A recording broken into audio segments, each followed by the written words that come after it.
Shall I stand or stand? Yeah. You can hear me. Okay. Hello. Hello, everyone. My name is Hörður Torfason, and I'm from Iceland. And thank you for having me with you. I feel quite honored to be with you. But I want you to understand that I'm here as an individual. I'm not speaking on behalf of any political party or a religious organization or group. I am here because of my work as an artist and a human rights activist. Human rights are the cornerstones of our lives, but strangely enough, we are many times ready to sacrifice those rights to obtain power or money in the name of economic growth. Corruption is a part of human nature and a strong trait in our cultures. In recent years, we have seen it rise to heights as never before, and it has got out of control. We must, as citizens, keep up a dialogue within our society and protect freedom from violence and abuse of power. We must keep our dreams of a better society for everyone alive by talking about it and act upon it. Act upon our dreams and visions. The day we lose our dreams is the day our society and our civilization is lost. I know that dreams don't feed us, but they lead us. Wishful thinking does get us started. Facts and reasons help us with the rest. We do not mean to destroy or hurt another human to achieve the goals of our dreams, but we fight dangerous and bad ideas with fair reasons. Our political and financial system is outdated worldwide. It is being used systematically by few to rob the many of the quality of life and tolerability. That's it. We, the people, from all over the world, are invisible to the so-called power people, and yet we count when needed. But when it comes down to it all, we, the people, are the power. When politicians who are to make our laws and protect our societies, sell their soul to the money people, then greed rules in favor of the few, creating suffering for the many. Greedy people never share nor care for anyone else but themselves. To me, the white-collar crimes are the worst crimes of all. We see the gap grow bigger and bigger between the rich and the poor. Today, all over the world, hundreds of thousands are losing their homes and their works, and they are being tricked into financial debts. That is modern slavery. Thousands of people are taking their lives each year because of this situation. The globalization is also poisoning our food, stealing our water, and destroying our nature. We owe to the future and to ourselves to fight this unjust situation. We are not doing our part out of revenge. We are fighting for a better society, a better world for all of us. In times like this, we, the people, the citizens, need to be strong guardians of our society. We must protest and use reasons and fantasy. It is a work that does not concede holidays or breaks. All around the globe, people have protested, and these protests are growing stronger by the day. Protesting is a way of being vigilant. It must be about sharing and caring for each and every one of us, not just few. Many people tell me that they are not interested in politics. That is strange to me, since politics are about our lives. Being interested in politics does not mean you have to be a member of a political party. A political party does not own politics, no more than the birds own the sky. I think that one day, one of those roles as an artist is to criticize society, to help people to see things differently from another angle, and to criticize politicians and political parties. Criticism is, to me, a form of love.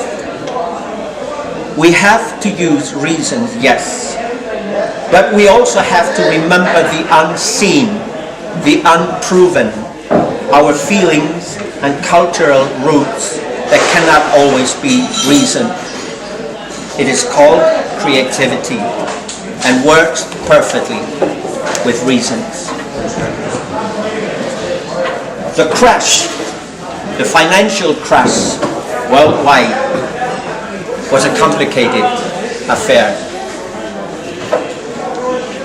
We still don't know exactly what happened, where the money went, who owned what, and who was making the decisions.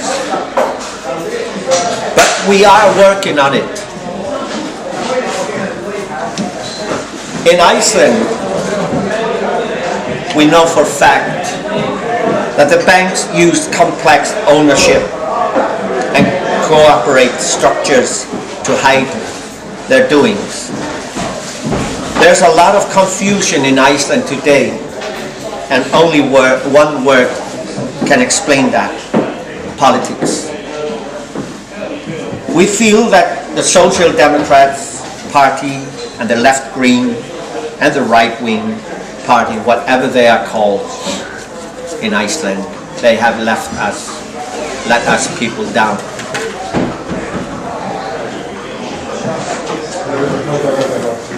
We Icelanders are trying to find out what really happened and what caused our internal bank crisis. We started with the cutlery revolution 5 years ago, and we know we have a long way to go.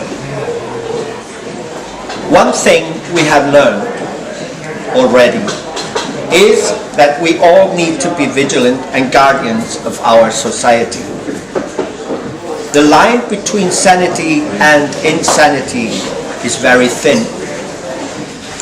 When Hitler was elected in 1933, Germany was a democratic state. Germany had fair elections. Each of us has the duty to be vigilant.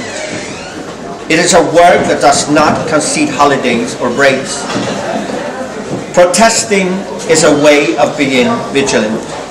It must be about sharing and caring for each and every one of us, not just a few. The world keeps turning and life continuously changes. But new things are approaching. This is the first time in human history that we, the people, can unite in a way that we have never been able to do before, through the internet. And we must, by all means, protect it. Corruption is a part of human nature.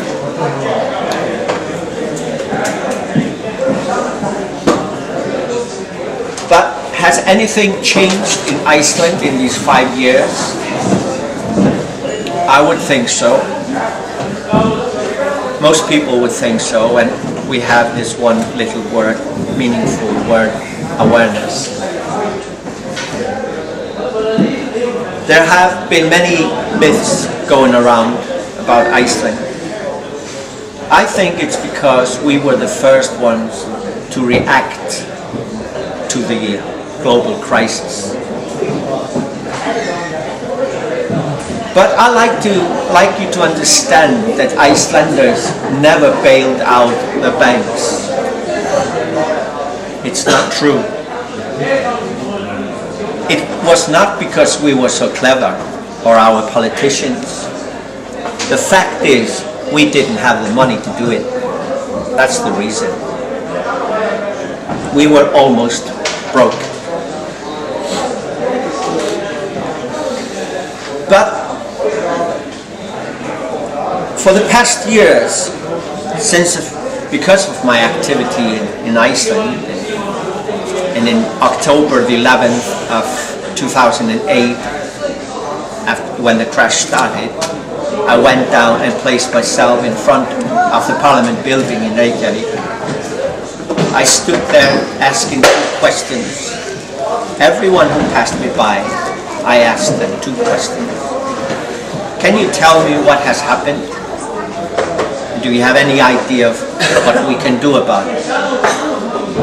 A week later, we had the first big meeting, outdoor meeting.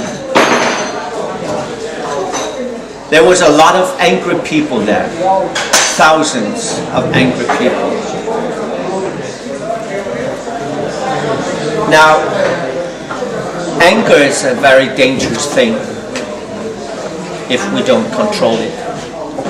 So what I did was asking those thousands of people to understand that we were all in this together, and we should try to control our anger and do this peacefully with reason, using our knowledge and brains. And we managed to do that. But it's not enough to go and protest, because we also have to ask us, what is it we want? I spent 3 weeks going among people from the far right to the far left, in the middle, whatever they place themselves in within our societies. And I asked them, what is it we want? 3 weeks later, I was able to go up to the podium in front of thousands of people and ask them 3 questions. Do you want the government to resign? Thousands said yes. Do you want the board of the National Bank to resign? Thousands said yes. Do you want the board of the Money Supervisory Authority to resign? And thousands said yes. These 3 claims became the glue of the cutlery revolution, and the fact that we decided all together to do it peacefully and systematically. Every Saturday at 3 o'clock, we were there.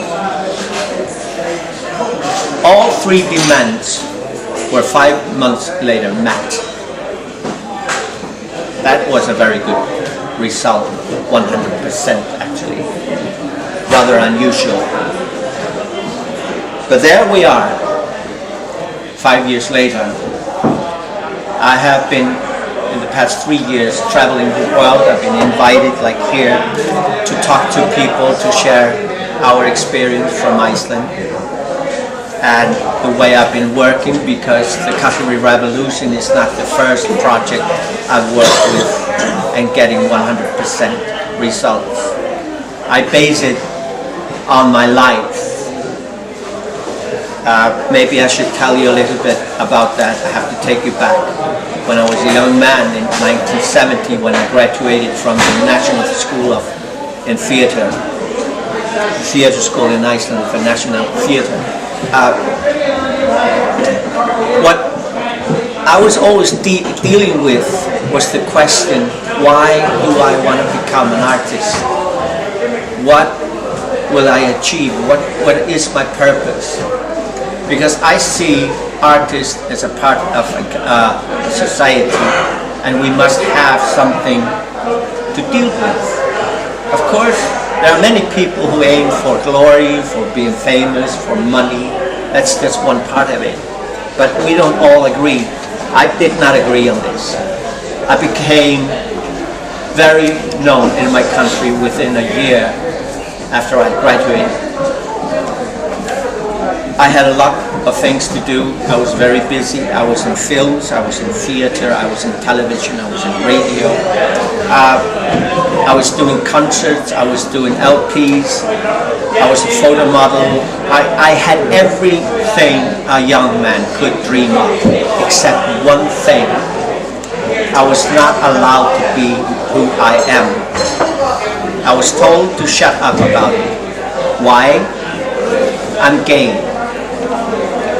At the same time, I was allowed to do everything. I knew about gay people being beaten up and attacked on streets in their homes and so on. So in 1975, I understood the power of being famous. I stepped forward and sat in a magazine interview, that I was gay. That very night, everything closed down on me. I had to flee the country. People tried to kill me. I survived. That's why I'm here. I tried to take my own life, but the very minute that I was going to do that, it hit me that if I would have lost everything I've been fighting for. So I dedicated my life to this battle, to fight the abuse of power, try to help other people, to share my experience with other people. I think that's why we are here. We have to share and care. That's why I'm here, that's why I'm traveling. And I feel honored to be with you and proud. I know you are facing problems, but believe me, you are facing the same problems as the rest of the world. You must keep in mind that in these 5 years, we have seen results. We are seeing slow results. I can point out to you some facts. We are seeing this through the internet. We are seeing this in our news. We know the people no longer believe in official lies. There's a strong tendency of saying to people, to the power people, no, you are lying. We don't believe you. This was not 5 years ago, 6 years ago. We were like sailing along. If somebody said something of the power people, we said, okay, fine. No longer. We have lost our confidence in politics, the media, the banks. We are seeing mutiny among soldiers and civil servants worldwide who are willing to give their lives to inform us, the people, the public, with information and facts that were meant to be kept away from us. The horror of war. And we are seeing protests increasing day by day. These days, these months, there are 250 million people protesting worldwide. And we are getting stronger. And one must keep it in mind, this will take time.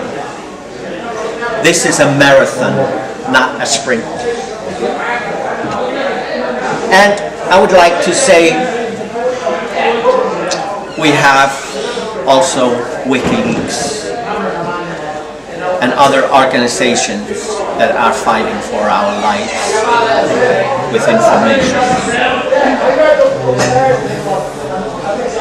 I think that's enough for now. Thank you for listening.